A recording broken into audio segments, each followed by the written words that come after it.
নমস্কার বন্ধুরা, আমি সঞ্জয়। আপনারা দেখছেন অয়েন্দ্রিলা নার্সারির ইউটিউব চ্যানেল। তো আজ একটা নতুন লঙ্ঘনের ভিডিও নিয়ে চলে এলাম। আমি জাস্ট হালকা দেখিয়েছিলাম অন্য কোনো ভিডিওতে এই যাত্রী সম্পর্কে, কিন্তু অতটা বিশেষ কিছু জানা ছিল না, যার জন্য বিস্তারিত এই শুধুমাত্র লঙ্ঘনটির উপরে আমার কোনো ভিডিওই দেওয়া হয়নি। এটি ভিয়েতনামের একটি বিশেষ ভ্যারাইটি, যেটির মধ্যে আমের গন্ধ থাকে। এই লঙ্ঘনটি খেলে আপনি আমের গন্ধ পাবেন, এবং এই ইনফরমেশানটি শেয়ার করার জন্য রাজুদাকে অনেক ধন্যবাদ। গতকাল রাজুদা এসেছিল ব্যারাকপুর থেকে, এবং আমি যেখান থেকে কালেক্ট করেছি সেখান থেকেও শুনেছিলাম, কিন্তু এই যাত্রী সম্পর্কে ইউটিউবে কোনো ইনফরমেশান পাওয়া যায়নি। এই জন্য আপনাদেরকে আমি এই যাত্রীর সম্পর্কে বিশেষ কিছু শেয়ার করতে পারিনি। তো সোয়াগান লঙ্ঘন এটি ভিয়েতনামের একটি জাত, সাইজে বেশ ভালো হয়, এবং যেখান থেকে আমি মাদার কালেক্ট করেছি, এই দেখুন দুটি গাছ প্রথমে কালেক্ট করেছিলাম, তারপরে আরও কিছু ছোট গাছ কালেক্ট করেছি। তো এই গাছগুলোর কিন্তু এখনও পর্যন্ত রেজাল্ট বলতে ফল হয়েছে। এখনকার সময়ে সেই মাদার প্ল্যান্টগুলোতে ফল আছে, কিন্তু টেস্ট করা হয়নি, বা কতবার ফল হচ্ছে সেটাও এখনও পর্যন্ত জানা যায়নি। যেমন পিংপং লঙ্ঘন কিন্তু একবারই হচ্ছে। সোয়াগান লঙ্ঘন কতবার হচ্ছে এখনও আমাদের জানতে হলে অপেক্ষা করতে হবে। কিন্তু এই গাছটির বিশেষত্ব হচ্ছে প্রচুর ফল হয়, সাইজও খুব ভালো সাইজে প্রচুর ফল হয়, এবং গন্ধটা, যে অ্যারোমা বলেন আপনারা, তো সেই অ্যারোমাটা কিন্তু অসাধারণ। ম্যাঙ্গোর অ্যারোমা এখানে আপনারা পেয়ে যাবেন। ভিয়েতনামের জাত, আমরা জানি ভিয়েতনাম মানে ফলের রাজা। সমস্ত ফলই ভিয়েতনামের খুব সুন্দর হয়ে ওঠে।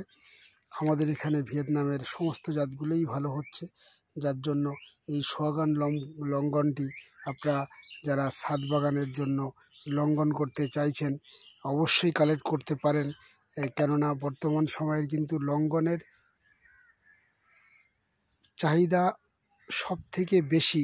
এ কারণেই বছরে 2-3 বার হয়, মিনিমাম পরিচর্যায় হয়ে থাকে। লিচু শেষ হয়ে গেলে লঙ্ঘনের ফুল আসা শুরু হয়। এখন কিন্তু লঙ্ঘনের ফুল আসা শুরু হয়েছে। এই যেমন আপনাদেরকে এখানে আমি দেখাচ্ছি, আরও এখানে দুটি জাত আছে, দুটি জাতের মোট 4টি গাছ, 4টি গাছই কিন্তু ফুল চলে এসছে। এগুলো কিন্তু রুবি লঙ্ঘন নয়। যাই হোক, এর জাতগুলো আমি আপনাদেরকে পরে জানাবো। এগুলো আমার মাদার হিসাবে আনা আছে, এবং এত ছোট ছোট গাছে ফুল চলে এসছে। 4 সিজন, যেমন এখন গাছে বগো বগো ফল আছে, আবার ফুলও আসছে। এটি ছোট গাছে ফুল ঝরে গেছিলো, এই দেখেন এখানে এই যে ফুল আসছে, এই দিকে আবার ফুল আসছে। 4 সিজনটা কিন্তু খুব ভালো একটা ভ্যারাইটি, কিন্তু এর একটা যে গন্ধ, আমরা আষ্টে গন্ধ পাওয়া যায়, সেটা কিন্তু ধীরে ধীরে যত ফল বড় হচ্ছে সেই গন্ধটা থাকছে না। এটা একটা ভালো দিক। সুতরাং 4 সিজন লঙ্ঘনটি অবশ্যই ভালো। সাইজ একটু ছোট হলেও ক্ষতি নেই যদি সেটা 12 মাস হয়। তো যাই হোক, 4 সিজন নিয়ে আজকে আর আলোচনা নয়, আলোচনা শুধুমাত্র এই সোয়াগান লঙ্ঘন নিয়ে। খুব সুন্দর গ্রোথ নেয় গাছগুলি, এবং ফলের সাইজ দুর্দান্ত। ভিয়েতনামের যেহেতু ভ্যারাইটি, নিঃসন্দেহে আমরা এটা কালেকশান করতে পারি।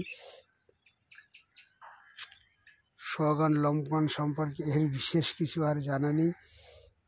এই পর্যন্তই আজকের ভিডিওটি সোয়াগান লঙ্ঘন নিয়ে। সঙ্গে আরও কিছু গাছ আপনাদেরকে দেখিয়ে দিচ্ছি। এই যে সেডার চেরি, এখনও কিন্তু ফল, এত গরমের মাঝেও ফুল ফলে ভরা সেডার চেরি।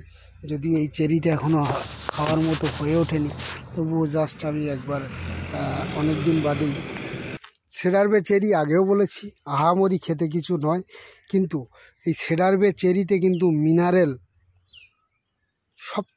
সমস্ত ফলের থেকে বেশি মিনারেল থাকে এই সেডার চেরিতে।